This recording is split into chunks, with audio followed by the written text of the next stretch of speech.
You've probably heard the headlines. 32 clubs, 12 cities, $1 billion prize pool. Sounds like the ultimate football dream, doesn't it? And yet, no one seems to want to be there. Welcome to FIFA's revamped Club World Cup, or as some are already calling it, the most expensive footnote in football. It's big, it's polished, it's got all the right hashtags. But deep down, it feels like a tournament no one asked for. And more importantly, a tournament no one is dreaming about. This was supposed to be a celebration, a festival of champions from every corner of the world. But what we got was a corporate production.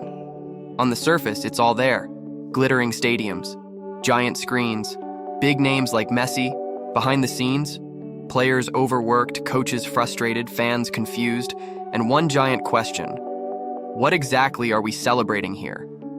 Jurgen Klopp didn't mince words. The worst idea ever implemented in football. And that's not coming from a fringe voice. That's a manager who's seen it all. The backlash has been loud. FIFPro, domestic leagues, players themselves, they're all saying the same thing. More matches? That's not progress, that's punishment. And when you offer $125 million in prize money, as FIFA is doing for the 2025 edition, but players are publicly saying they'd rather stay home, that tells you everything. It's $1 billion stage, with no genuine desire to stand on it.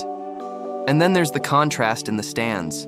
If you went to Miami, New York, or Atlanta this summer, you might have thought it was a Copa Libertadores game. The colors, the songs, the noise, all from South American fans. Palmeiras, Boca Juniors, Flamengo. They traveled in numbers. They brought passion. They gave this tournament a pulse. But from the European side, silence, cold seats, sparse crowds, journalists treating the games like contractual obligations. It was a World Cup of clubs, yes, but it didn't feel like it belonged to the world. It felt misplaced, because for many fans, especially in Europe, the season ends in May, with the Champions League final. That's the summit. That's the night legends are made. Everything after that, even this Club World Cup, is just epilogue. Ask a Chelsea fan what they remember more, the Champions League win in Porto, or the Club World Cup final in Abu Dhabi. Exactly. The Club World Cup doesn't carry weight. Not emotional, not historical, not even symbolic. It's like getting an encore after the crowd has already left the venue. Now, let's talk about the structure. 32 teams, group stages, knockouts, over 60 matches in 4 weeks, all spread across a dozen cities in the US. Logistically, it's chaos. And strategically, it's baffling. Clubs that didn't win anything are getting invites. Why? Because they've got the right names. Because they fit the narrative. Because they sell shirts. Inter Miami, for example, are here not for sporting merit, but because Messi's face moves merchandise. And that's the core issue. This isn't about crowning a world champion. It's about creating a product that looks good on TV. What began as a noble idea, to give every continent its place at the table, has become bloated, corporate, and confused. You've got clubs owned by the same parent company possibly facing each other. You've got overlapping broadcasting rights. You've got heat, travel, scheduling nightmares. You've got player health on the line. All for what? For a trophy that, let's be honest, most players won't even list on their career highlights. And yet, FIFA keeps insisting this is about growth. Growing the game globally, they say, giving exposure to clubs from underrepresented regions. It sounds nice, until you realize those same regions can't afford to attend the matches. And many of their clubs didn't even qualify. There's a sense that this was never about inclusion. It was about expansion, not football expansion, commercial expansion. It's the football equivalent of a corporate buffet, abundant, well-lit, and completely forgettable. And it's not just about the matches, it's about what they've replaced. Summer was once pre-season, time for recovery, training, team bonding. Now, it's tournament time. Another flight, another press conference, another strain on a player's hamstring, and no one really knows who's asking for it. The Guardian said it best. This is a commercial disruption dressed up as generosity. The Times echoed the sentiment. If it's so revolutionary, why does no one care? And fans agree. The enthusiasm just isn't there. Not in the pubs, not on social media, not even among pundits. Even sponsors are hesitant, TV networks unsure of the ratings, and some clubs privately are considering sending reserve squads just to protect their starters. It all feels synthetic, constructed, like someone tried to reverse engineer emotion from spreadsheets.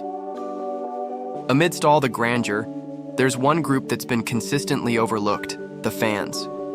Not just the ones who fill luxury suites or post on corporate accounts, but the everyday supporters, the lifeblood of the sport. Who is this tournament really for? Certainly not for the locals in places like Kansas City or Orlando, where teams have no connection to the clubs flying in. And not for the traveling supporters either. Most can't afford the transcontinental flights, let alone a month's worth of accommodation. Ticket prices are soaring, matches are scattered across time zones, and the scheduling doesn't consider working-class fans who simply can't follow a team across a continent for weeks.